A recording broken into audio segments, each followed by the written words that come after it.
പ്രിയപ്പെട്ട കുട്ടികളെ, ബഹുമാന്യരായ രക്ഷിതാക്കളെ, എൻ്റെ പ്രിയ സഹപ്രവർത്തകരെ, എല്ലാവർക്കും നമസ്കാരം. 2021 സെപ്റ്റംബർ മാസം നാഷണൽ ന്യൂട്രീഷൻ മിഷന് കീഴിൽ പോഷൺ മാസ് ആയി, അതായത് ദേശീയ പോഷകാഹാര മാസമായി ആചരിക്കുകയാണ്. ഇതിൻ്റെ ഭാഗമായി സ്കൂൾ വിദ്യാർത്ഥികൾക്ക് വൈവിധ്യമാർന്ന പരിപാടികളാണ് നടത്താൻ നിർദ്ദേശിക്കപ്പെട്ടിട്ടുള്ളത്. വെർച്വൽ അസംബ്ലി, ക്വിസ് മത്സരം, അതുപോലെ തന്നെ വീട്ടുവളപ്പിൽ പച്ചക്കറി കൃഷി നിർമ്മിക്കുക, അതിൻ്റെ വീഡിയോ ക്ലിപ്പ് ഉണ്ടാക്കുക, അതുപോലെ രക്ഷിതാക്കളെയും കുട്ടികളെയും ഒക്കെ പോഷകാഹാരത്തിൻ്റെ പ്രാധാന്യത്തെക്കുറിച്ച് ബോധവൽക്കരിക്കുക തുടങ്ങിയ വൈവിധ്യമാർന്ന പരിപാടികൾ ഇതിൻ്റെ ഭാഗമായി നമ്മുടെ സ്കൂളിലും സംഘടിപ്പിക്കുന്നു. നമുക്കറിയാം, ഒരു വ്യക്തിയുടെ ഏറ്റവും വലിയ സമ്പത്ത് ആരോഗ്യമാണ്. ഹെൽത്ത് ഈസ് വെൽത്ത് എന്നാണല്ലോ. അല്ലെങ്കിൽ ആരോഗ്യമുള്ള ഒരു ശരീരത്തിലെ ആരോഗ്യമുള്ള ഒരു മനസ്സുണ്ടാവുകയുള്ളൂ. A sound mind in a sound body. ശരിയായ രീതിയിലുള്ള പോഷകാഹാരം നമുക്ക് ലഭിക്കാതിരുന്നാൽ, അല്ലെങ്കിൽ അമിതമായി ലഭിച്ചാൽ, അത് ശരീരത്തിന് വിവിധങ്ങളായ പ്രശ്നങ്ങൾ ഉണ്ടാക്കും. അതുകൊണ്ട് നമ്മുടെ ഭക്ഷണം സമീകൃതമായിരിക്കണം. സമീകൃതാഹാരം എന്നതുകൊണ്ട് ഉദ്ദേശിക്കുന്നത് നമ്മുടെ ശരീരത്തിൻ്റെ ശരിയായ വളർച്ചയ്ക്കും പ്രവർത്തനത്തിനും ആവശ്യമായ എല്ലാ ഘടകങ്ങളും ശരിയായ അളവിൽ അടങ്ങിയ ഭക്ഷണം എന്നുള്ളതാണ്. നമ്മൾ ഏത് തരം ഭക്ഷണം കഴിച്ചാലും അതിലൂടെ നമ്മുടെ ശരീരത്തിന് കിട്ടുന്നത് പ്രധാനമായും 6 ഘടകങ്ങളാണ്. അതിൽ ഏറ്റവും പ്രധാനപ്പെട്ട ഘടകം എന്ന് പറയുന്നത് ധാന്യകം അല്ലെങ്കിൽ കാർബോഹൈഡ്രേറ്റ് ആണ്. മറ്റു 5 ഘടകങ്ങൾ മാംസ്യം അല്ലെങ്കിൽ പ്രോട്ടീൻ, കൊഴുപ്പ് അതായത് ലിപ്പിഡ്സ്, ജീവകങ്ങൾ അതായത് വൈറ്റമിൻസ്, ധാതുലവണങ്ങൾ അതായത് മിനറൽസ്, കൂടാതെ വെള്ളവും. ഈ ഘടകങ്ങളൊക്കെ പല അളവിലാണ് നമുക്ക് വേണ്ടി വരുന്നത്. ശാരീരിക അധ്വാനം കൂടിയ ആളുകളെ സംബന്ധിച്ചിടത്തോളം കാർബോഹൈഡ്രേറ്റ് കൂടിയ ഭക്ഷണം നമ്മൾ കഴിക്കേണ്ടതുണ്ട്. അതോടൊപ്പം തന്നെ ഇത് ശാരീരിക അധ്വാനം കുറഞ്ഞവരെ സംബന്ധിച്ചിടത്തോളം കാർബോഹൈഡ്രേറ്റ് അടങ്ങിയ ഭക്ഷണം കുറയ്ക്കേണ്ടതുമാണ്. നമ്മുടെ അരിയിൽ മുഖ്യമായിട്ടും ധാന്യകമാണ് അടങ്ങിയിട്ടുള്ളത്. എന്നാൽ ഇത് മാത്രം കഴിച്ചാൽ നമ്മുടെ ശരിയായ വളർച്ചയ്ക്ക് സഹായകരമാകില്ല.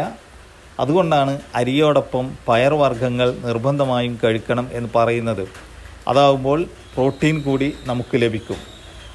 അതുകൂടാതെ ചെറിയ തോതിൽ കൊഴുപ്പടങ്ങിയ ഭക്ഷണം നമ്മൾ ഉപയോഗിക്കേണ്ടതായിട്ടുണ്ട്.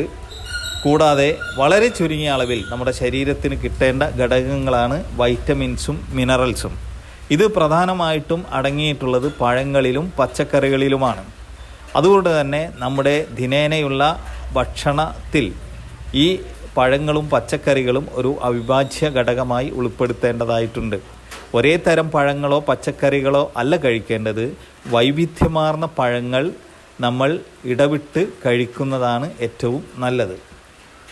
ഇതിനെക്കുറിച്ചൊക്കെ നമുക്ക് ലഭ്യമാകുന്ന ക്ലാസ്സുകളൊക്കെ ശരിക്ക് നിങ്ങളൊക്കെ പങ്കെടുക്കണം എന്ന് അഭ്യർത്ഥിച്ചുകൊണ്ട് എല്ലാവർക്കും നല്ല ആരോഗ്യപൂർണമായ ഒരു ജീവിതം ആസ്വദിക്കാൻ കഴിയട്ടെ എന്ന് പ്രാർത്ഥിച്ചുകൊണ്ട് എൻ്റെ ചെറിയ വാക്കുകൾ നിർത്തുന്നു. നന്ദി, നമസ്കാരം. പ്രിയപ്പെട്ട വിദ്യാർത്ഥിനികളെ, ഇന്നത്തെ പോഷൻ അഭിയാൻ അസംബ്ലിയിലേക്ക് നിങ്ങളെ എല്ലാവരെയും ഒരിക്കൽ കൂടി സ്വാഗതം ചെയ്യുന്നു. നാഷണൽ ന്യൂട്രീഷൻ മിഷന്റെ ഭാഗമായി സെപ്റ്റംബർ 2021 ദേശീയ പോഷൺ മാസമായി ആചരിക്കാൻ തീരുമാനിച്ചിട്ടുണ്ട്. അതിനോടനുബന്ധിച്ച് പോഷകാഹാരങ്ങളെക്കുറിച്ചും അവയുടെ അപര്യാപ്തത മൂലം ഉണ്ടാകുന്ന രോഗങ്ങളെക്കുറിച്ചും ചില കാര്യങ്ങൾ നമുക്ക് ചർച്ച ചെയ്യാം. നമ്മൾ കഴിക്കുന്ന ഭക്ഷണത്തിലൂടെ നമുക്ക് ലഭിക്കേണ്ട പ്രധാനപ്പെട്ട പോഷകങ്ങൾ ഏതൊക്കെയാണ്? ധാന്യകം, പ്രോട്ടീൻ, കൊഴുപ്പ്, ധാതുക്കൾ, വിറ്റാമിനുകൾ, ജലം എന്നിവയാണ് നമ്മൾ കഴിക്കുന്ന ഭക്ഷണത്തിലൂടെ നമുക്ക് ലഭിക്കേണ്ട പ്രധാനപ്പെട്ട പോഷക ഘടകങ്ങൾ.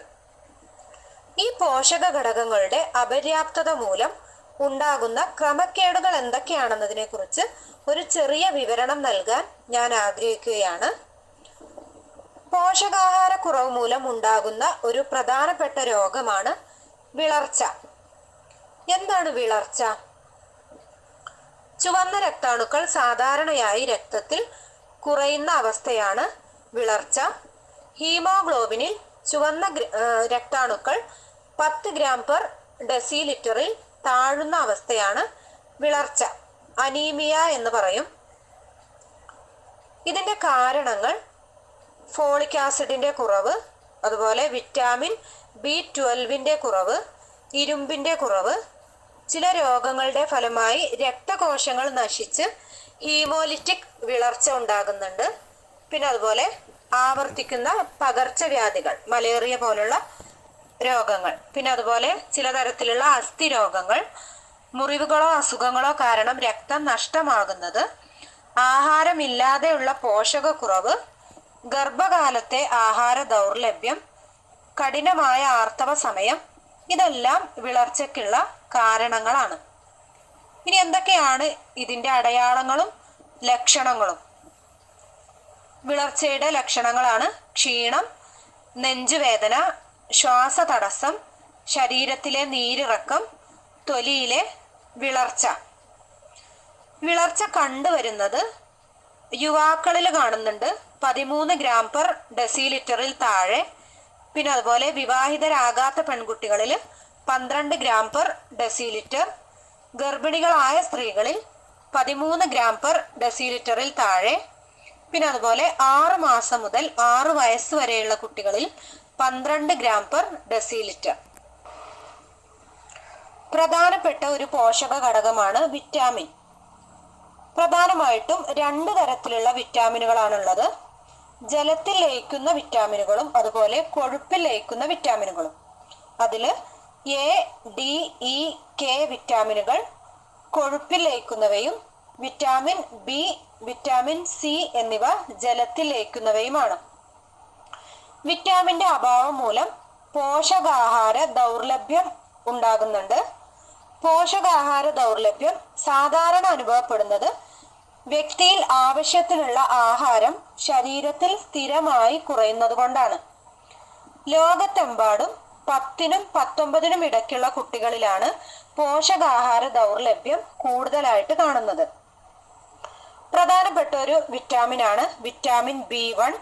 അതിന് പറയുന്ന മറ്റൊരു പേരാണ് തയമിൻ. ഊർജോൽപാദനത്തിന് ഒരു പ്രധാന പങ്ക് വഹിക്കുന്ന ഒന്നാണ് വിറ്റാമിൻ B. ഇത് ഒരു ലായകമാണ്. അഡിനോസിൻ ട്രൈഫോസ്ഫേറ്റ് അതായത് ATP ആണ് ഒരു മനുഷ്യ ശരീരത്തിലെ പ്രധാന ഉറവിടം. തയമിൻ, വിറ്റാമിൻ B1 ഇത് പ്രധാനമായിട്ടും കാണപ്പെടുന്നത് ഈസ്റ്റ്, ധാന്യങ്ങളുടെ തവിട് മുതലായവയിലാണ്.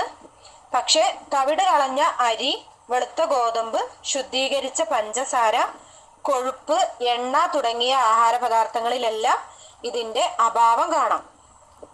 അധികമായി മദ്യം ഉപയോഗിക്കുന്നവരിലും ദാരിദ്ര്യാവസ്ഥയിലുള്ളവരിലുമാണ് ഈ വിറ്റാമിൻ്റെയും അതുപോലെ ധാതുക്കളുടെയും കുറവ് കാണുന്നത്.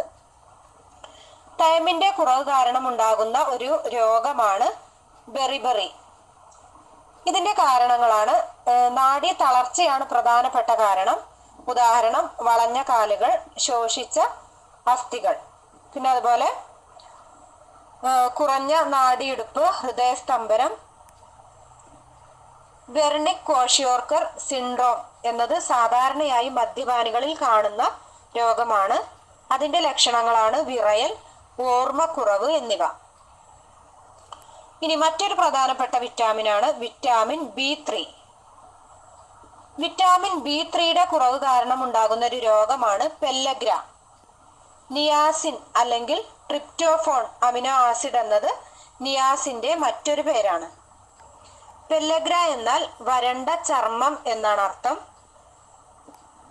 3D ഡിംനേഷ്യ അതായത് മാനസിക പ്രശ്നം, ചർമ്മത്തിലെ രോഗം, വയറിളക്കം ഇതൊക്കെയാണ് ഇതിൻ്റെ പ്രധാനപ്പെട്ട ലക്ഷണങ്ങൾ. നമ്മുടെ ശരീരത്തെ എങ്ങനെയാണ് ബാധിക്കുന്നത് എന്ന് നോക്കാം. മനുഷ്യ ശരീരത്തിലെ സാധാരണ എല്ലുകളുടെ പരിണാമത്തിൻ്റെ ഫലമായി ഉണ്ടാകുന്ന ഒരു രോഗമാണ് ഓസ്റ്റിയോപോറോസിസ്. സാധാരണ എല്ലുകളുടെ പുറംഭാഗം അതായത് കോർട്ടക്സ് കട്ടിയുള്ളതാണ്. ഇതിനുള്ളിലായി നാരുകളുടെ ശൃംഖലയും കാണുന്നുണ്ട്. ഇതിനെ പറയുന്ന പേരാണ് ട്രബിക്കുലെ. ഇത് എല്ലുകൾക്ക് ശക്തി നൽകുന്നു. 34 വയസ്സ് വരെ എല്ലുകളുടെ ശക്തി നിലനിൽക്കും. 40 വയസ്സ് കഴിയുമ്പോഴേക്കും ഇവ മുറിയാൻ തുടങ്ങും. ഇത് കാൽസ്യത്തിന്റെ കുറവ് കാരണമാണ് സംഭവിക്കുന്നത്. സ്ത്രീകളിൽ ഇതുകൂടാതെ മെനോപസ്, അതായത് ഈസ്ട്രജൻ ഹോർമോണിന്റെ കുറവ് മൂലമുണ്ടാകുന്നതാണ്. ഇത് കോർട്ടക്സിലും ട്രബിക്കുലാർ എല്ലുകളിലും ശക്തി ഇല്ലാതാക്കുന്നു. ഓസ്റ്റിയോപോറോസിസ് ഉണ്ടാകുന്നവരിൽ ഇവ രണ്ടിന്റെയും അളവ് 30 മുതൽ 40% വരെ എല്ലുകളിൽ ഒടിവുകളും ചതവുകളും ഉണ്ടാവാൻ കാരണമാകുന്നു. ഓസ്റ്റിയോപോറോസിസിന്റെ ഉത്ഭവത്തിന് കാരണങ്ങൾ പലതാണ്. പുകവലി, മദ്യപാനം, ഇന്നത്തെ കുത്തഴിഞ്ഞ ജീവിതങ്ങൾ എല്ലാം ഇതിന് കാരണമാണ്. വയസ്സും ലിംഗവും ഒരു പ്രധാന ഘടകമാണ്. സ്ത്രീകളിൽ ഈസ്ട്രജന്റെ അളവ് കുറയുന്നത്, ഉദാഹരണമായിട്ട് മെനോപസിന് ശേഷം, ഓസ്റ്റിയോപോറോസിസ് അധികം ഉണ്ടാകുന്നതിന് കാരണമാകുന്നു. ജീവിത സാഹചര്യങ്ങൾ കാരണം പുരുഷന്മാരിലും ഇത് കൂടുതൽ കണ്ടുവരുന്നു. പിന്നെ നമ്മൾ പറഞ്ഞത് വിറ്റാമിൻ ഡി ആണ്. കുട്ടികളിൽ കാണുന്ന കണരോഗം ഒരു പ്രധാന പ്രശ്നമായാണ് ഒരു കാലത്ത് കരുതിയിരുന്നത്. ട്വിസ്റ്റ് അല്ലെങ്കിൽ റിക്ക് എന്നീ 2 പദങ്ങളിൽ നിന്നാണ് ഇത് ഉണ്ടായത്. ഈ രോഗം കുട്ടികളുടെ ജീവിതാവസാനം വരെ വളഞ്ഞ കാലുകളും വളഞ്ഞ മുട്ടോടു കൂടിയവരുമാക്കുന്നു. ഈ രോഗം വിറ്റാമിൻ ഡിയുടെ അഭാവത്താൽ ഉണ്ടാകുന്നതാണ്. വളർച്ചയുടെ ഘട്ടത്തിൽ എല്ലുകൾക്ക് കാൽസ്യവും ഫോസ്ഫറസും വിറ്റാമിൻ ഡിയും ആവശ്യമാണ്. കാൽസ്യം ഈ കുരുന്നെല്ലുകളിലാണ് സൂക്ഷിക്കുന്നത്. ഇതിനെ കാൽസിനിഫിക്കേഷൻ എന്നാണ് പറയുക. ഇത് കുരുന്നെല്ലുകളെ ബലവത്താക്കുന്നു. വിറ്റാമിൻ ഡി ഉണ്ടെങ്കിലേ കാൽസ്യം ആഹാര പദാർത്ഥങ്ങളിൽ നിന്ന് വലിച്ചെടുത്ത് നമുക്ക് ഉപയോഗിക്കാൻ സാധിക്കും. ഈ വിറ്റാമിന്റെ കുറവാണ് കണ രോഗത്തിന്റെ വൈരൂപ്യത്തിന് കാരണം. ആഹാരത്തിലൂടെയും ശരീരത്തിലും സ്വന്തമായി ഉൽപ്പാദിപ്പിക്കാൻ കഴിവുള്ളത്. പാൽ, മീൻ, മുട്ട, മൃഗങ്ങളുടെ കൊഴുപ്പ് ഇവയിലെല്ലാം വിറ്റാമിൻ ഡി ഉണ്ടെങ്കിലും ഒരു ദിവസത്തെ ഉപയോഗത്തിനുള്ള 10% മാത്രമേ ആകുന്നുള്ളൂ. എന്നാൽ ബാക്കി 90% ശരീരത്തിൽ നിന്നാണ് ലഭിക്കുന്നത്. സൂര്യന്റെ അൾട്രാവയലറ്റ് കിരണങ്ങൾ തൊലിയിലെ ഹൈഡ്രോ കൊളസ്ട്രോളിലെ വിറ്റാമിൻ ഡിയിലേക്ക് മാറ്റുന്നു. ഇതിനെ വൃക്കയിലെ ഹോർമോൺ കാൽസിട്ടോൺ ആക്കി മാറ്റുന്നു. കാൽസിട്ടോൺ ആണ് കാൽസ്യത്തിനെയും ഫോസ്ഫറസിനെയും ആഗിരണം ചെയ്യാൻ വേണ്ടിയിട്ട് സഹായിക്കുന്നത്. ആദ്യം ഇത് ചെറുകുടലിലും പിന്നെ ശരീരത്തിലെ കാൽസ്യത്തിന്റെയും ഫോസ്ഫറസിന്റെയും സന്തുലിതാവസ്ഥ വൃക്കയിലൂടെയും എല്ലുകളിലൂടെയും നിലനിർത്താൻ സഹായിക്കുന്നു. ആവശ്യത്തിന് ശരീരത്തിന് 10 മുതൽ 15 വരെയുള്ള കാൽസ്യം മാത്രമേ ആഹാരത്തിൽ നിന്നും വലിച്ചെടുക്കാൻ സാധിക്കുകയുള്ളൂ. വിറ്റാമിൻ ഡി, കാൽസ്യം, ഫോസ്ഫറസ് എന്നിവയുടെ സന്തുലിതാവസ്ഥ പ്രത്യേകിച്ച് കുട്ടികളുടെ എല്ലുകളുടെ വളർച്ചയ്ക്ക് ആവശ്യമാണ്. മുതിർന്നവർക്കും ഈ കുറവ് കാണാം. വിറ്റാമിൻ എ കുറയുന്നത് നമ്മുടെ കാഴ്ച ശക്തി നഷ്ടപ്പെടുന്നതിന് കാരണമാകുന്നു, അതായത് അന്ധതയ്ക്ക് കാരണമാകുന്നു. കാഴ്ചയ്ക്ക് അത്യാവശ്യമായ ഘടകമാണ് വിറ്റാമിൻ എ. കുട്ടികളിൽ കാഴ്ചക്കുറവ് സംഭവിക്കുന്നത് വിറ്റാമിൻ എയുടെ ദൗർലഭ്യം കാരണമാണ്. ഇത് വളരെയധികം കൂടുമ്പോൾ നിരന്തരമായ കാഴ്ചയില്ലായ്മയ്ക്ക് കാരണമാകുന്നു. നമ്മുടെ രാജ്യത്ത് വിറ്റാമിൻ എയുടെ കുറവ് കാരണം 30,000-ഓളം കുട്ടികൾക്ക് കാഴ്ച നഷ്ടപ്പെട്ടു. 1 മുതൽ 5 വയസ്സ് വരെയുള്ള കുട്ടികളിലാണ് ഇത് സാധാരണയായി കണ്ടുവരാറുള്ളത്. വിറ്റാമിൻ എയുടെ കുറവ് കാരണം കുട്ടികളിൽ പെട്ടെന്നൊന്നും അന്ധത വരാറില്ല. വിറ്റാമിൻ എയുടെ കുറവുകൾ നേരത്തെ തന്നെ മനസ്സിലാക്കുകയാണെങ്കിൽ പോഷകാഹാരങ്ങൾ നൽകി നമുക്കത് പരിഹരിക്കാൻ കഴിയും. ഇനി വിറ്റാമിൻ എ അധികമായി കുറഞ്ഞാൽ ഉണ്ടാകുന്ന ലക്ഷണങ്ങൾ എന്തൊക്കെയാണെന്ന് നോക്കാം. ഒന്നാമതായി നിശാന്തതയ്ക്ക് കാരണമാകുന്നു. ഇത്തരം രോഗമുള്ള കുട്ടികൾക്ക് മങ്ങിയ വെളിച്ചത്തിലും ഇരുട്ടിലും ഒന്നും തന്നെ കാണാൻ സാധിക്കുകയില്ല. കണ്ണിലെ വെള്ളഭാഗം വരണ്ട് കണ്ണിന്റെ തിളക്കം നശിക്കുന്നു. ഇത്തരം ലക്ഷണം കണ്ടാൽ ഉടൻ തന്നെ ഒരു ഡോക്ടറെ സമീപിക്കുക. ഉടൻ ചികിത്സിച്ചില്ലെങ്കിൽ ഇത് നിത്യമായ അന്ധതയിലേക്ക് നയിക്കുന്നു. ഇനി വിറ്റാമിൻ എയുടെ കുറവ് നമുക്ക് എങ്ങനെയെല്ലാം തടയാൻ കഴിയും? അതിനുവേണ്ടി എന്ത് ചെയ്യണം? വിറ്റാമിൻ എ അടങ്ങിയ ആഹാരം ധാരാളമായിട്ട് കഴിക്കാം. നമ്മുടെ ഭക്ഷണത്തിൽ വിറ്റാമിൻ എ കൂടുതലായിട്ട് ഉൾപ്പെടുത്തുക. പാൽ, മുട്ട, മത്സ്യം, എണ്ണ ഇവയിൽ ധാരാളം വിറ്റാമിൻ എ അടങ്ങിയിട്ടുണ്ട്. പിന്നെ അതുപോലെ ഇലക്കറികളിൽ ക്യാരറ്റ്, പിന്നെ അതുപോലെ പഴവർഗ്ഗങ്ങളായ പപ്പായ, മാങ്ങ ഇവയിലെല്ലാം തന്നെ ധാരാളം വിറ്റാമിൻ എ അടങ്ങിയിട്ടുണ്ട്.